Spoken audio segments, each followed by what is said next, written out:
오늘 하나님 주신 말씀은 창세기 9장 1절부터 13절까지 말씀입니다. 구약성경 10페이지에 기록되어 있는 창세기 9장 1절부터 13절까지 말씀입니다.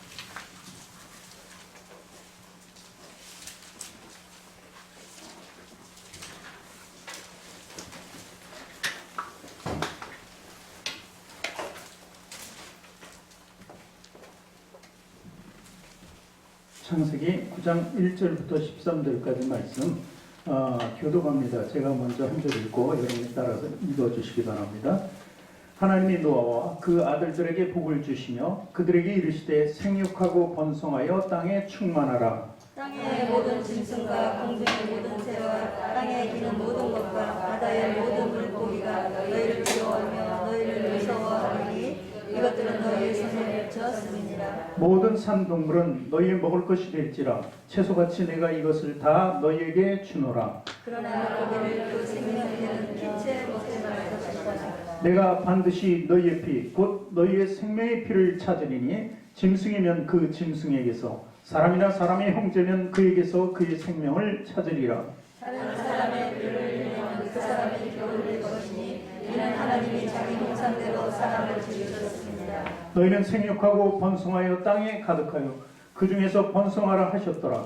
하나님이 노아와 그와 함께한 아들들에게 말씀하여 이르시되 내가 내 언약을 너희 후손과 너희와 함께한 모든 생물 곧 너희와 함께한 새와 가축과 땅의 모든 생물에게 세우니 그곳에서 나온 모든 것 땅의 모든 짐승에게니라. 내가 너희 언약을 세우리니 다시는 모든 생물을 홍수로 멸하지 아니할 것이라. 땅을 멸한 홍수가 다시 있지 아니하리라.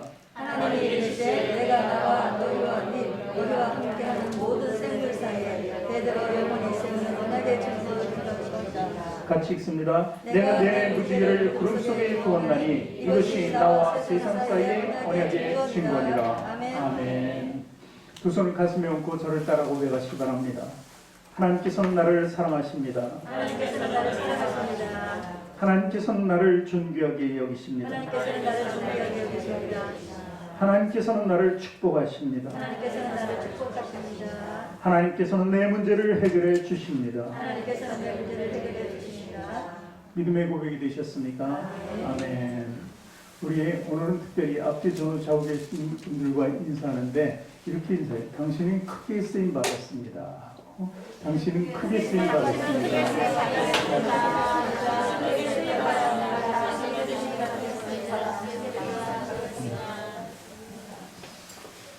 새 성전이 주어졌습니다. 입당 예배는 이제 다음 달 첫 주에 성찬 예배와 함께 드리기로 했고요. 아직도 좀 미흡한 부분이 많아서 입당 예배는 한 두 주로 뒤로 미뤘습니다. 여러분 오늘 이 작품이 사실 프로는 하나도 안 끼고 전부 아마추어 작품이라는 게 놀랍지 않으십니까? 근데 아마추어 작품인데 괜찮아 보이지 않아요? 성전이? 예전에 정말 벽돌 한 장 한 장을 저희가 어릴 때죠. 그렇게 벽돌 한 장 한 장을 매일 찍고 쌓아서 성전을 만들던 시대가 있었어요. 그때도 프로는 없었고 아마추어죠 거의. 그래서 벽돌로 된 교회들이 많이 있고 지금 많이 없어졌지만 말이죠. 근데 하나하나 저희 성도들 손으로 이렇게 되었고 성도들이 기도로 이루어졌고 그리고 성도들의 헌신으로 이루어졌습니다. 그러나 이 모든 것은 우리가 한 것이 아니라 누가 하셨다고요? 하나님이 하셨습니다. 그저 우리는 쓰임받았다. 일시 기쁘고 쓰임받으면 어떻게 됩니까? 하늘에 상급이 있습니다. 그것으로 우리는 기뻐하는 거예요. 땅에서 칭찬받지 않고 땅에서 어떤 것을 만족하면 누리는 것이 아니라 하늘에 있는 것을 우리는 만족해야 되는 것이죠. 그래서 오늘도 여러분 귀한 상급이 하늘에 있다는 것을 마음으로 믿고 그 믿음을 가지고 오늘도 예배에 집중하시기를 부탁드립니다. 오늘 저는 약속의 무지개라는 제목으로 은혜를 나누고자 합니다. 사람들은 모두 다 무지개 꿈을 꾼다 그래요. 무지개 꿈. 우리가 어렸을 때부터 지금까지 자라온 환경 이렇게 보면서 생각해 보면 알 수 있고요. 이제 초창기, 아주 어린이 때는 정말 어린이 학교도 다니는, 우리 때는 별로 없었습니다. 유치원이나. 그런데 다닌 사람도 있겠죠. 지금 이렇게 주위를 보면은 무지개 동산에서 어린이집들이 이렇게 많이 있어요. 어린이집의 대표적인 이름이 바로 무지개 동산이에요. 그리고 또 이제 학생들도 이제 자라면서 우리가 이제 지나가기 위해서 고등학교, 대학교 이렇게 지나가기 위해서 애를 쓰죠. 그때 아주 좋은데 어쩌면 좋은 데로 가지 않을까 이렇게 생각하면서 꿈꾸는 게 바로 무직의 꿈이죠. 그리고 또 이제 졸업하고 회사에 입사하거나 아니면 뭐 의사의 길도 있고 여러 가지 좋은 길이 있죠. 그냥 사업의 길도 있고 여러 가지 길을 갈 때 또 무직의 꿈을 한 번 더 꾸게 되죠. 그리고 중년이 되었을 때는 어떤 성공적인 삶을 살기 위해서 또 무직의 꿈을 꿉니다. 이것이 계속 무직의 인생이 되어버린 거죠, 우리 삶이. 그래서 전 노년이 되면은 그 꿈을 잘 이루었나, 그리고 내 자식들을 잘 키웠나, 결혼하면서부터 꾸었던 또 무직의 꿈, 무직의 인생이 계속 잘 이루어져 왔나도 이렇게 한번 돌아보는 것이죠. 그 온통 사람은 그 무직의 환상 속에 살아간다고 볼 수 있는 것입니다. 그런데 그때 지금까지 우리 삶 속에서는 그것이 아름다운 무지개로 보였어요. 그런데 지금은 많이 퇴색해졌죠. 현 시대는요, 정말 삶의 고달프니까 그날그날 너무 힘들고, 그리고 그 삶이 맨날 두려운 거예요. 어렵고 힘든 가운데 살아가는 것이 두려우니까 무지개를 생각도 못해요. 그렇지 않습니까? 더군다나 요즘 같은 코로나 때문에 더 심한 경우가 많이 있는 것입니다. 그리고 또 인간이 점점 악해져요. 그리고 죄가 만연해지고 있어요. 그러니 이 무지개 꿈을 꾸는 것이 사실 쉽지 않은 시대가 되었다고 이렇게 볼 수 있는 것입니다. 우리 삶 속에서 정말 이 무지개가 얼마나 큰 우리 삶의 역할을 하는지 그것을 우리는 알아보기를 원해요. 오늘 첫 예배를 드립니다. 예배를 통해서 사람들이 꿈꾸는 무지개와 우리 크리스찬들이 생각하는, 크리스찬들이 보고 이루려고 하는 무지개가 조금 다르다는 것을 말씀드리기를 원해요. 사람들의 인생과 그리고 사람들이 불신자를 얘기하죠. 불신자와 믿는 자의 인생이 좀 다르다. 그것은 하나님이 계시기 때문에 완전히 갈라진 길을 갈 수밖에 없는 그런 상태를 얘기하는 것입니다. 어쨌든 오늘 하나님이 주신 말씀, 그 말씀의 무지개에 대한 답이 있다는 것을 믿으시기 바랍니다. 그리고 그 무지개의 인생을 그려가는 성공적인 삶을 사시기를 다시 한번 축원드립니다. 첫 번째로 보니까 무지개는 저와 여러분을 향한 약속이라는 것이죠. 모든 사람들이 그 무지개의 빛을, 저희도 마찬가지죠. 무지개 빛의 꿈을 꾸어왔는데 사실 굉장히 제 마음대로 제 생각대로 되어진 것이 많이 없습니다. 그렇게 되었다면 사실 성공적인 삶, 재벌의 삶이라든지 그리고 위대한 정치가의 삶이라든지 이런 아주 요직에 지금 있었을 겁니다. 그런데 그렇지 않죠. 우리 인생은요, 좀 더 나아지려고 하지만 나아지려고 하는 만큼 낮아지는 그 모습을 볼 수 있습니다. 그래서 왜 그럴까요? 무지개 앞에 뭐가 있습니까? 무지개를 뜨기 위해서 가장 필요한 것이 무엇입니까? 확실하게 필요한 것이 바로 비입니다. 폭풍우죠. 때로는 바람입니다. 이런 것이 지나갔을 때 무지개가 뜨는 것을 알 수 있습니다. 우리가 노아를 통해서 우리가 오늘 말씀을 통해서 알 수 있는 것은 또 한 가지요. 노아는요, 노아 시대 때 무지개가 만들어지기 전에 어떤 현상이 일어났어요? 40일 주야로 비가 왔다는 사실입니다. 그리고 1년 열을 계속 방황하면서 그 물속에 떠다닌 노아의 방주를 기억할 수 있습니다. 끊임없는 고통과 끊임없는 인내 속에 그리고 그 무지개는 세워졌다는 것을 제가 말씀드리고 싶은 겁니다. 그러니까 저와 여러분도 무지개 인생이라면 그런 끊임없는 인내가 필요하고 그리고 우리가 두려움과 공포를 엄습하는 그 모든 것을 이길 수 있는 힘이 있어야 되는 거예요. 우리는 사람들은 그래요. 무지개를 보면 아름답다. 그리고 그 다음에 이제 날씨가 좋아지겠구나 이렇게 생각합니다. 그런데 우리는 그 뒤를 봐야 돼요. 무지개 뒤. 그저 아름답고 그리고 날씨가 좋아지겠다는 그런 보통 사람들이 생각하는 생각에 미쳐서는 안 된다는 거예요. 그 뒤에 무엇을 봅니까? 그 뒤에는 희망이 있습니다. 그 뒤에는 소망이 있고요. 또 비전이 있습니다. 이 세 가지가 우리에게 주는 영적인 축복입니다. 그 축복을 바라볼 수 있을 때 비로소 우리는 크리스찬이 될 수 있는 것입니다. 그리고 그 뒤에 있는 무엇인가를 제대로 볼 수 있을 때 그것이 하나님과 인간의 언약, 약속이라는 것도 우리가 반드시 알아야 하는 것입니다.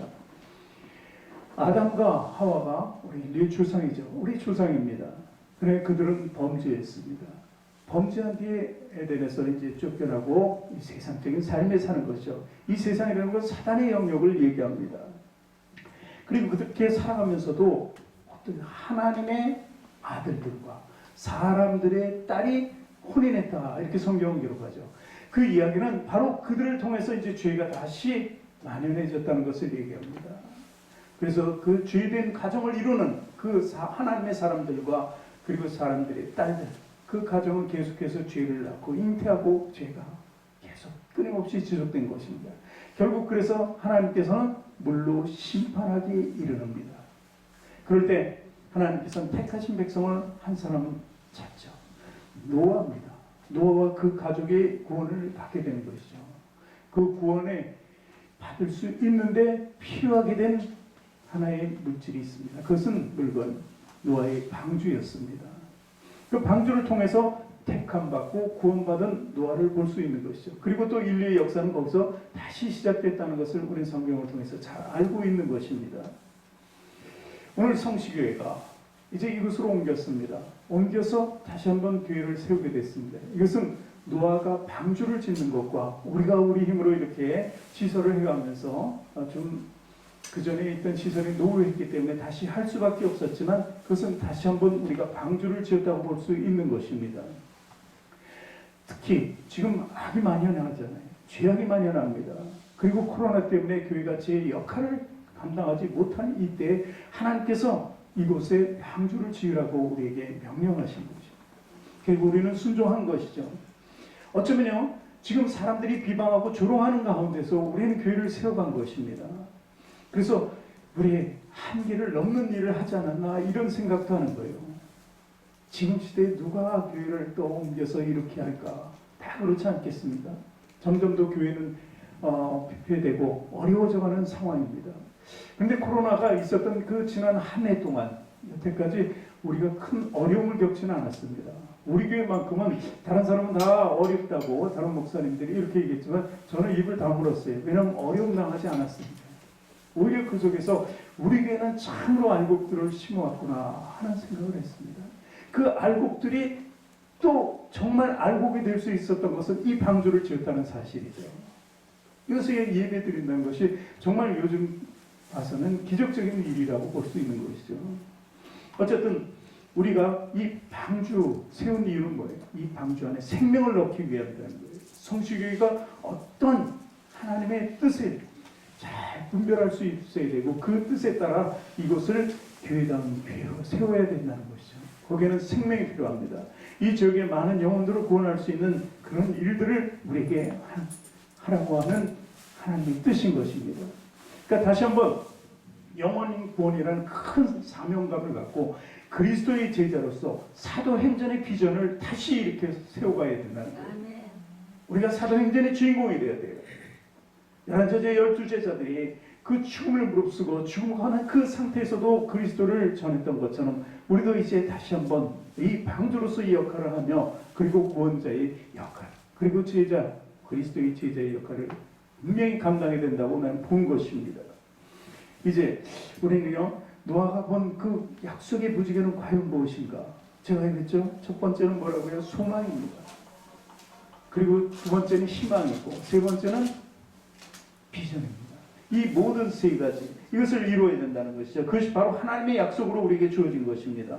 오늘 창세기 9장 1절에 보니까 이 세 가지를 이루라는 말씀을 하는 거죠. 같이 읽습니다. 하나님이 노아와 그 아들들에게 복을 주시며 그들에게 이르시되 생육하고 번성하여 땅에 충만하라. 이 말씀이 한 번 더 주어집니다. 9장 7절입니다. 본문 너희는 생육하고 번성하며 땅에 가득하여 그 중에서 번성하라 하셨더라. 이렇게 두 번이나 강조하시는 이유는 무엇입니까? 언약을 세우기 위해서예요. 언약을 창세기 9장 9절에 뭐라고 기록되어 있어요? 내 언약을 그렇죠. 예, 너희와 그리고 10절에 보면 너희와 모든 생물을 향한 언약이라고 얘기합니다. 그것이 이유가 바로 너희를 통해서 하나님의 일이 이루겠다. 그래서 번성하라는 것이죠. 그래서 하나님께서는 그 약속을 꼭 지키기 위해서 우리에게 계속해서 강조하시는 것을 볼 수 있습니다. 이러한 축복, 번성의 축복은요, 또 다시 아브라함의 계보에서 시작됩니다. 아브라함의 계보의 시작은 바로 그리스도의 계보죠.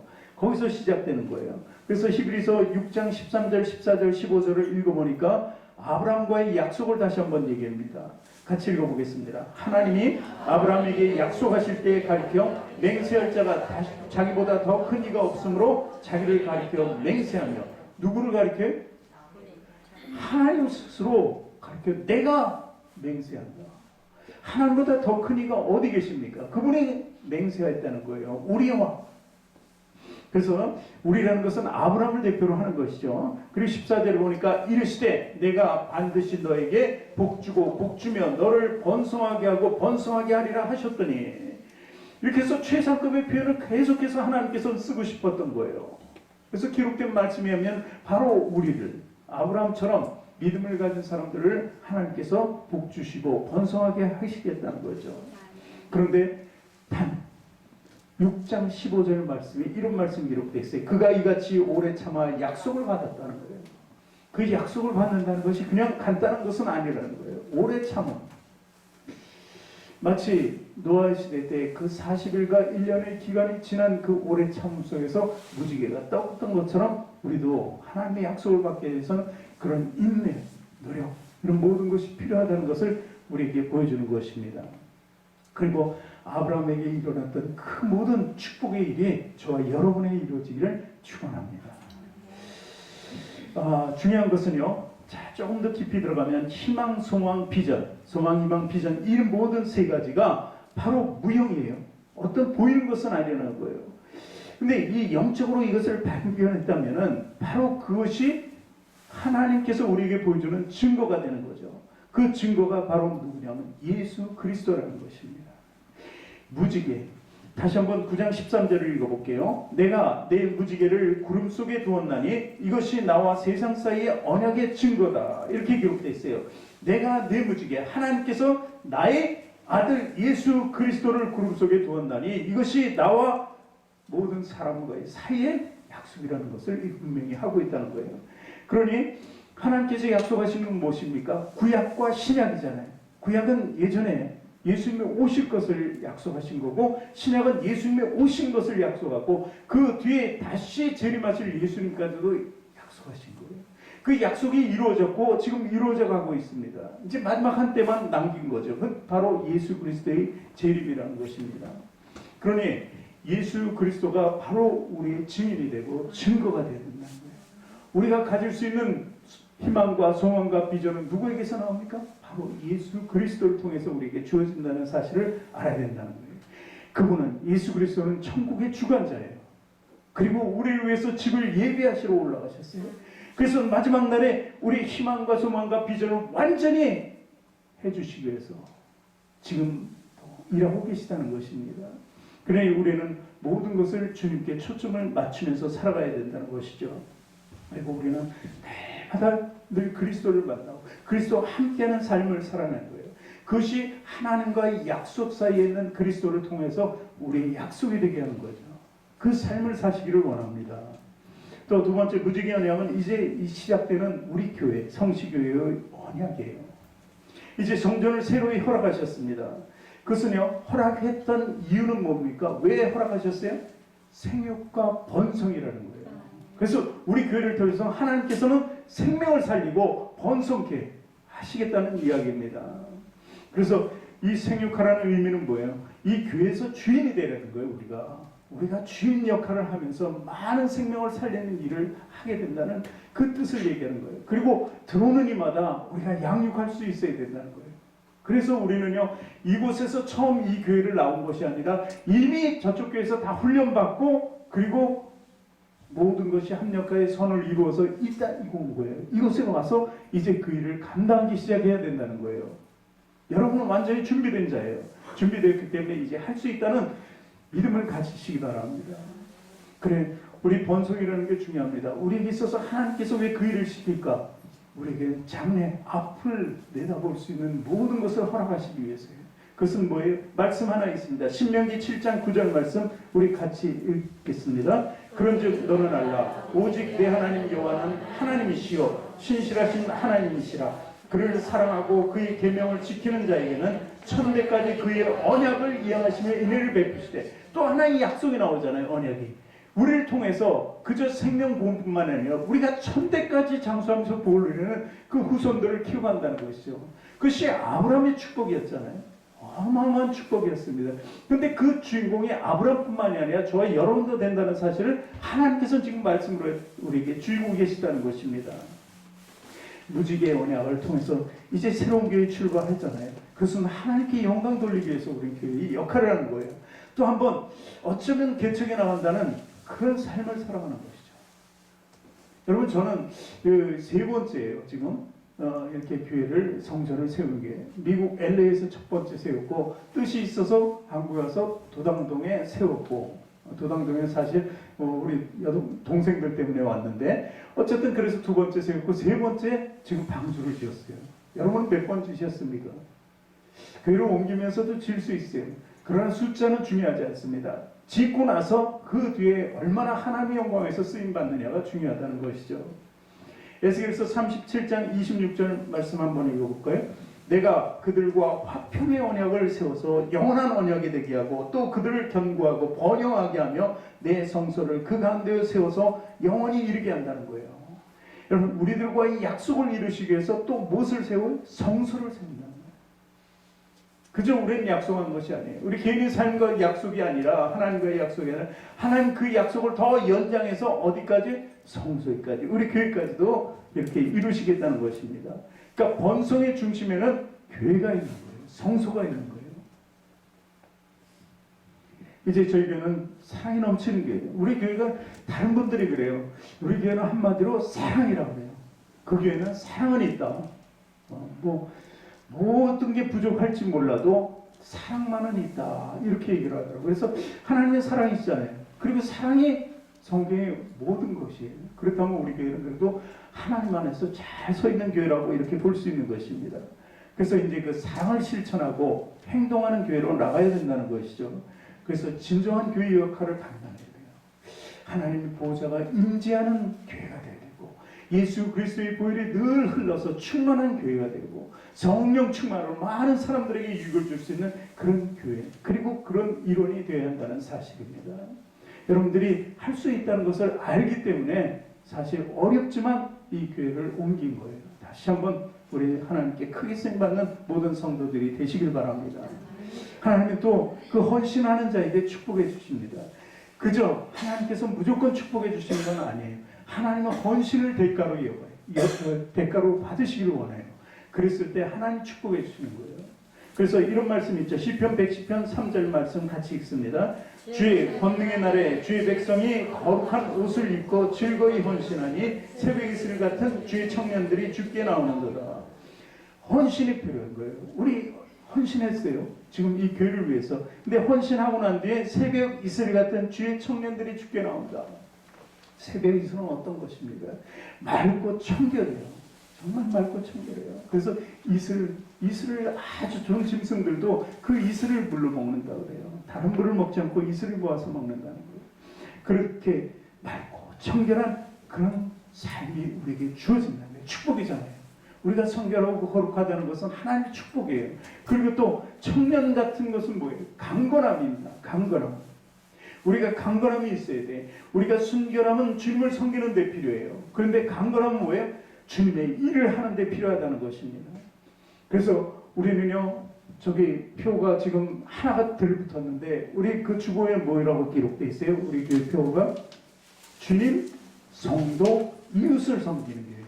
주님을 섬기고 성도를 섬기고 이웃을 섬기는 우리 모두가 되어야 한다는 사실입니다.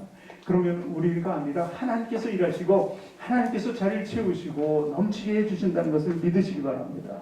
그 대가는 여러분의 축복이라는 것도 우리가 알아야 된다는 것입니다. 이제 우리 무지개 약속이 됐어요. 우리도 나 개인이 약속이 됐고, 두 번째는 교회가 약속이 되었어요. 그래서 우리는 세 번째로 무지개 언약, 그 다음에 심판하지 않으시겠다는 걸로 봐요. 믿는 자에게는 심판이 없습니다. 오늘 물로는 다시 심판하지 않는다고 오늘 말씀 중에 기록되어 있어요. 창세기 9장 11절 말씀 같이 읽습니다. 너희와 언약을 세우리니 다시는 모든 생물을 홍수로 멸하지 아니할 것이라. 땅을 멸하는 홍수가 다시 있지 아니하리라. 이 말씀을 좀 깊이 들어가면은 이제 그럼 심판 없다 이런 말씀이 아니라 물로만 안 하시겠다는 거예요. 물로는 안 하시면 다음에 다른 것으로 하시겠다는 그런 여지를 우리에게 남기신 거예요. 그 다음에 심판은 무엇으로 온다고요? 성경은 늘 얘기하죠. 불로 심판한다. 불로. 그래서 누가복음 17장 29절에 보니까 예전의 일을 얘기합니다. 롯이 소돔에서 나가던 날에 하늘로부터 불과 유황이 비오듯 하여 그들을 멸망시켰느냐. 소돔과 고모라가 불로 심판당했어요. 물로 심판당한 건 노아 때 아주 오래전이잖아요. 그 후에 하나님께서 심판을 또 보여주시는데 불로 심판을 보여주세요. 약속은 심판을 하지 않겠다는 것이 아니라 물로 안 하겠다는 약속이었죠. 그 다음에 이사야서 66장 15절 보니까 보라 여호와께서 불의 옹이 되어 강림하시리니 그 수레들은 흐리바람 같으리로다. 그가 혁혁한 위세로 노를 베푸시며 맹렬한 화염으로 견책하실 것이다. 불로 심판하실 거라는 거예요. 그리고 우리 성경 마지막 부분에 보면은 계시록 20장 10절에 보면은 또 그들을 미혹하는 마귀가 불과 유황못에 던져지니 거기는 그 짐승과 거짓 선지자들도 있어 세세토록 밤낮 괴로움을 받으리라. 마지막 날 심판받는다는 그 의미에 무조건 사람들을 심판한다는 건 아닙니다. 어떻게 심판하냐면 먼저 사탄을 심판해요. 사단이 먼저 그 불못에 넣는다고요. 그러면 자동적으로 사단의 종들이 따라 들어가고 그 죄 있는 모든 인류도 같이 따라 들어가게 됐다는 거예요. 그러니 우리는요 그 심판을 두려워해요. 근데 두려워하지만 또 한 가지 믿는 자들은 심판을 받지 아니한다는 거예요. 제가 세 번째 심판 받지 않는다 그랬어요. 심판 때에 오른다는 사실은 이미 지옥행이라는 거예요. 우리는요 공중에 올라가요. 그죠? 혼인잔치를 해요. 심판 때에 가는 것이 아니라 천국 나라 천국 백성으로 가는 것입니다. 그래서 심판 때에 서지 않게 하십니다. 그것이 바로 물로 심판하지 않겠다는 그 뜻으로 우리 믿는 사람들에게 주어진 말씀입니다. 택한 백성들은 절대로 심판하지 않으시겠다는 얘기예요. 그러나 택한 받지 못한 백성들은 불로 유황불로 심판받으리라 이렇게 말씀하고 계시는 것입니다. 성도들은요 심판 때에 전혀 않습니다. 여러분 심판 때 설 일 없습니다. 이제는 아주 편안한 마음 갖고 두려움 있었겠지만 두려움도 없습니다. 이 천국으로 가는 길은요 오직 사랑과 희락과 화평의 길이기 때문에 우리는 평안한 마음을 가지고 살아야 돼요. 세상 속에 얽매이지 마세요. 우리는 하나님의 사랑에 얽매여야 돼요. 그 사랑의 줄에 늘 붙잡혀 있어야 된다는 거예요. 아무도 끊을 수 없는 그 사랑의 줄에 우리는 매여 있어야 된다는 사실입니다. 그 삶을 살면은 우리는 좌우로 지옥이든 어떤 불행 형벌 받지 않고 오직 하나님 나라로 예수 그리스도를 향해서 나가게 된다는 사실입니다. 그리고 그분과 그분 중에서 혼인잔치 한다는 거예요. 혼인잔치. 이제 무지개 뒤편에 우리 교인도 무지개가 이제 뜬 거예요. 무지개 뒤편에는 무엇을 봐야 돼요? 희망과 소망과 비전을 봐야 돼요. 바로 예수 그리스도의 삶을 봐야 돼요. 우리 뒤에 있는 성도들 앞에 있는 이 십자가는 바로 예수 그리스도예요. 우리 모든 것이 되는 거예요. 희망과 소망, 비전을 이루어가는 그 무지개를 이루어가는 예수 그리스도를 보시길 바랍니다. 이제 예수님 제자 중 사랑의 사도인 요한은 성도들을 향해서 이런 강구를 했습니다. 우리 교회에 내려오는데 이번엔 저희가 붙인 게 아니라 그대로 그냥 있어서 놔둔 게 있는데 바로 요한삼서 1장 2절 말씀이에요. 같이 읽습니다. 사랑하는 자여 내 영혼이 잘됨 같이 내가 범사에 잘되고 강건하기를 내가 응고하라. 이것이 바로 무지개 약속이에요. 이 땅에서 우리가 살아갈 때 그 받은 약속이 바로 요한삼서 1장 2절의 말씀을 받은 거예요. 천국으로 올라가면 모든 가진 은사는 다 패야지. 다 패해져요.